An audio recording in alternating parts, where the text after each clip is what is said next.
Deuxième session, merci à Jeanne et Sylvain de nous recevoir. Respire. J'ai choisi un extrait du roman Yoga d'Emmanuel Carrère. Alors c'est mon auteur préféré avec Virginie Despentes. Alors je dis pas c'est mon autrice préférée avec Virginie Despentes, parce que ça sous-entendrait, si on commence par le féminin, que Emmanuel Carrère est une femme. Biologiquement il est un homme. Je sais que c'est un peu compliqué en 2021, mais on va y arriver. Alors ce n'est pas... On peut dire auteur aussi. Oui, ça fait bizarre d'appuyer sur le... Mais bon, à Marseille ça place peut-être un peu... Ça solutionne tout par rapport à autrice. Alors je précise que ce n'est pas une blague, j'ai commencé le tai chi. Ça pourrait faire l'objet d'un prochain stand-up parce que c'est voilà, il y a des mouvements assez marrants, etc. Donc ça serait peut-être. Moi j'en ai fait pendant 2 ans. Je suis un homme nouveau ou presque. Je me suis mis au tai chi. Tu l'as inventé quand même. Et je l'ai. C'est un bouquin que j'ai lu il y a peut-être un an au moins. Je sais pas quand il est sorti. Au moins 1 an, je pense. Et je le relis différemment depuis que j'ai commencé le tai chi parce que c'est consacré. Alors, au départ, c'est une sorte de journal de bord d'une retraite qui fait autour de la méditation et l'actualité, comme on dit, le percute. Il y a les attentats de Charlie Hebdo, il doit lire un texte pour Bernard Maris et du coup, il est sorti quelque part exfiltré. Enfin, il doit sortir de cette retraite, mais j'en dis pas plus parce que j'en ai déjà beaucoup dit. Alors, ce que j'aime bien chez Emmanuel Carrère, c'est qu'il a fait une sorte de trajectoire entre une position un peu égotique, sans dire égoïste, mais voilà, centrée sur lui-même, et vers les autres. Voilà, parce qu'il a écrit notamment D'autres vies que la mienne, où il est un peu dépositaire de la mémoire de gens qui sont décédés. Et en tout cas, il a fait cette sorte de mue où il va vers l'autre, et il fait l'analogie avec la respiration. Inspirer, se replier en soi. Expirer en allant vers les autres. Donc il le dit, trêve de commentaires, parce qu'il le dit beaucoup mieux que moi. Nous sommes tous assis... Attends, c'est pas celui-là, pardon. Je le découvre en même temps que vous. Ouais, non, c'est la deuxième fois que je le lis. Donc. C'est parce que j'ai un autre extrait que je lirai tout à l'heure. Voilà. C'est les aléas du pas direct. On va monter tout ça. Très, très pro, très carré. Coupera en montage. L'expiration. Toute ma vie, j'ai trimballé ce symptôme. L'inspiration m'est facile, ample, régulière. Les côtes s'écartent, le ventre se gonfle. Il semble que je pourrais ne jamais arrêter de me remplir. Seulement, il arrive un moment où cette vaste inspiration doit se transformer en expiration. Et cette expiration, en revanche, est étroite, resserrée. Elle tourne court. Ce qu'elle devrait détendre du diaphragme au bas-ventre, elle le contracte, le comprime, l'oppresse. Elle est comme prise dans un goulet d'étranglement, un nœud sous le sternum, un nœud comme peut en faire un tuyau d'arrosage. Je me suis longtemps demandé si ce nœud était d'origine organique ou psychique, tuyauterie ou inconscient. Les médecins m'ont prescrit de petites pilules contre les reflux acides fréquents chez les personnes anxieuses. Ces pilules n'ont aucun effet sur quelque chose que je crois constitutif de mon identité et dont le yoga sait mieux s'occuper. Car inspirer, dit le yoga, c'est prendre, c'est conquérir, c'est s'approprier. C'est pourquoi je n'ai aucun problème, je ne sais même faire que ça. Et ma cage thoracique est à la mesure de mon avidité. Expirer, c'est autre chose. C'est donner au lieu de prendre. C'est rendre au lieu de garder. C'est lâcher prise. Sur ce point, comme sur d'autres, Hervé est mon contraire. L'expiration est son fort. Il ne demande qu'à se vider, à s'alléger. Nous sommes tous de passage dans la vie, mais lui a conscience de l'être. Il ne s'installe pas, il s'y sent locataire, voire sous-locataire, alors que j'ai l'instinct de propriétaire, soucieux d'étendre ses possessions, et comme les patriarches bibliques, de croître et de prospérer. C'est ma pente naturelle de croître, c'est la sienne de décroître.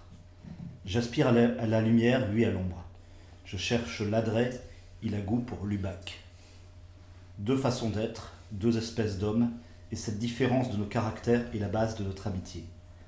Homme du yang, homme du yin, homme de l'inspire, homme de l'expire. Expirer, au bout du compte, c'est rendre le dernier souffle, c'est rendre le dernier soupir, c'est rendre l'âme. Cette angoisse, logée sous mon plexus, n'est pas autre chose que la peur de la mort, et le travail des années de vie qui me restent, je pense que c'est ça. Apprendre à expirer.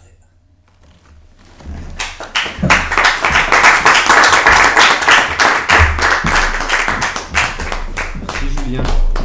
C'est fou que tu racontes tout ça parce que j'ai fait du yoga cet été quoi, pour des problèmes de santé et enfin, ça m'a beaucoup parlé quoi.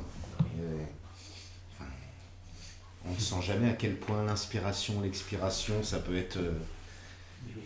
c'est essentiel évidemment, hein, c'est ce que disait Sylvain tout à l'heure. Oui, t'arrêtes de respirer, tu meurs. Voilà. Il y a des études qui ont prouvé. Et en même temps, si tu prêtes concentration à ta respiration dans son ensemble, inspiration et expiration, tu arrives à faire des choses avec ton corps. Tu veux que je reprenne la caméra au suivant. Je vais essayer.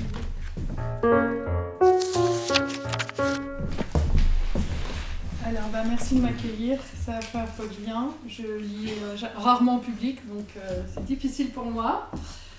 Donc c'est un exercice thérapeutique, on va dire. Je vais faire un exercice un peu bizarre. J'ai pas vraiment lu le texte que je vais vous lire. Je l'ai écrit il y a... Alors, voici l'expérience proposée. C'est un texte que j'ai écrit il y a un peu moins de 30 ans. J'avais 22 ans. Ça s'appelle Demain les barbares. Donc il est sorti, il a été publié en 97. Je l'ai écrit en 92.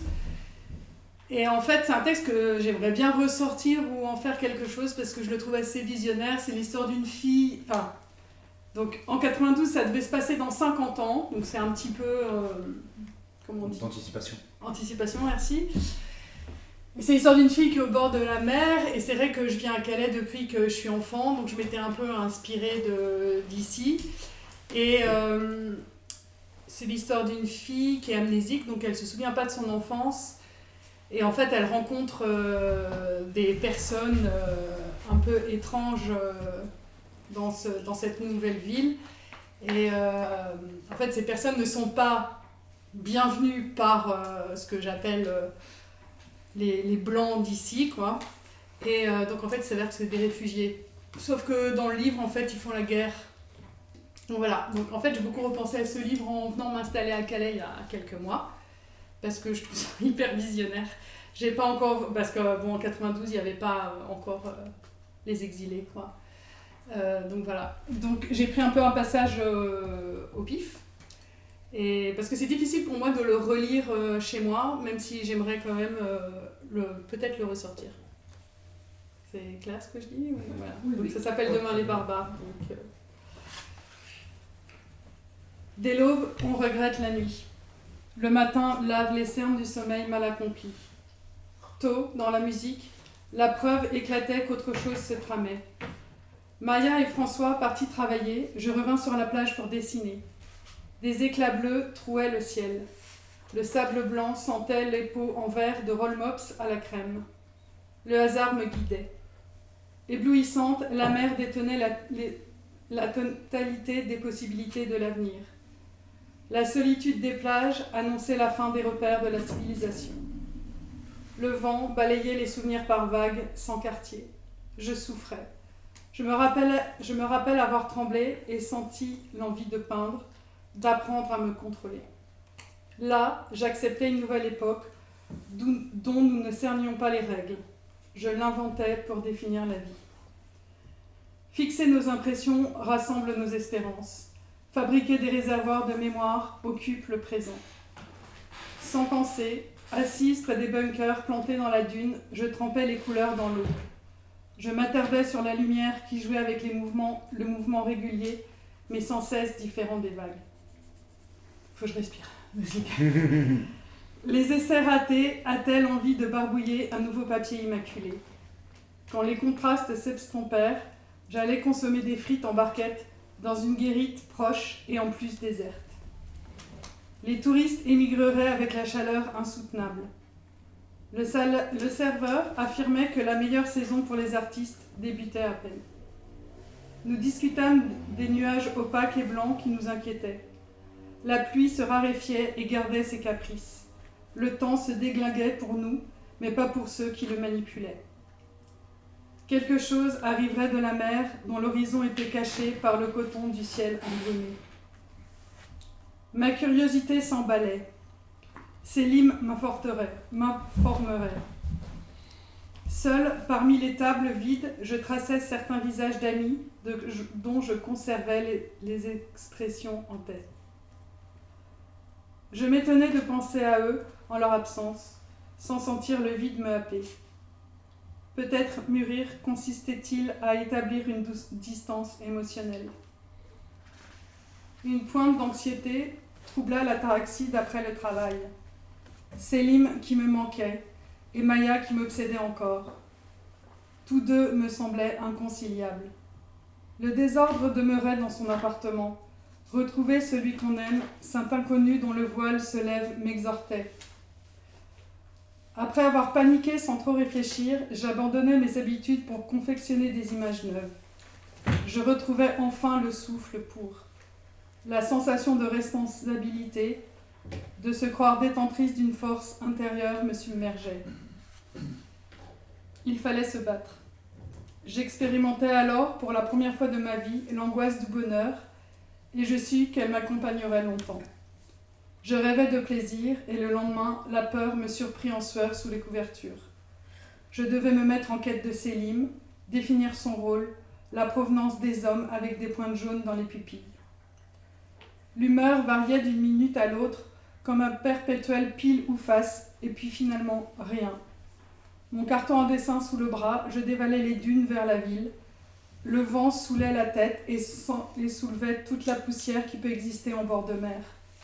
Les responsables de la station centrale des taxis me révélèrent que Salim ne travaillait plus en tant que chauffeur. Au café où il déjeunait souvent, le patron m'apprit qu'il traînait aux alentours de la soufflerie de verre dans la banlieue nord.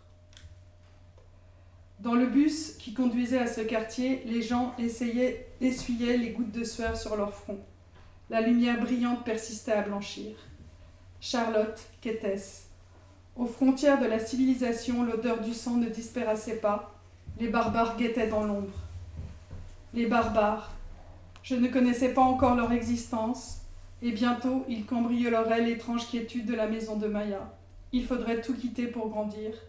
Quand on put sentir l'odeur des usines, c'est-à-dire celle du pain grillé se rapprochant du caoutchouc, je sautais à terre de l'engin des transports publics. La chaleur ramollissait le macadam, une envie de courir bouillonnait dans mes jambes, la peur s'évaporait. Les rues désertes où le vent s'engouffrait me menèrent à la soufflerie de verre. Un immense hangar carré et gris abritait les petits ouvriers. Voilà, pour maintenant.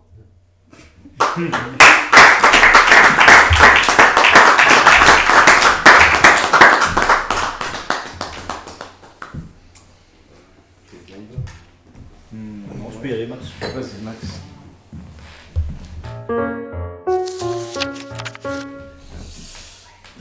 Voilà un petit texte que j'ai écrit entre interférences technologiques et rouages socioculturels. Des mots, des flots. La vague chahute le sable fin. Et dessus la jetée, je respire. Lire sa réanimation dans les bons tuyaux. Pire, souffler l'info aux journaux. Amasser l'oxygène au cerveau et en dépasser le plein du trop. Respire. Les tempêtes poussières d'étoiles gisent au poumon tel un plat. L'abondance en air pur reste quoi ? Filtre cassé, cailloux de fer, sous les doigts. Plaine, forêt et verdure, asphyxiés d'épandage à l'or sûr. Zone tampon, où êtes-vous ? Près des crèches ? Nous ne sommes pas si sûrs. La nature, est-ce une mine, un building, plus que tout ? sobre thème, en temps mort de vie terne, teint écru. Lente sera l'ascension, quant au col arrivé, nos yeux auront foi d'une idée que sur terre, l'absence d'air est comptée. Voyagez, voyageurs, et ne voyez rien d'autre que vos peurs. Fuyez, fuyeurs, revenez d'atmosphère de labeur. En bon compte, l'âme orale, faite de pause, est le rythme que nos corps nous imposent. Soyez donc de chair et de sang, car les mots qu'on respire sont vivants.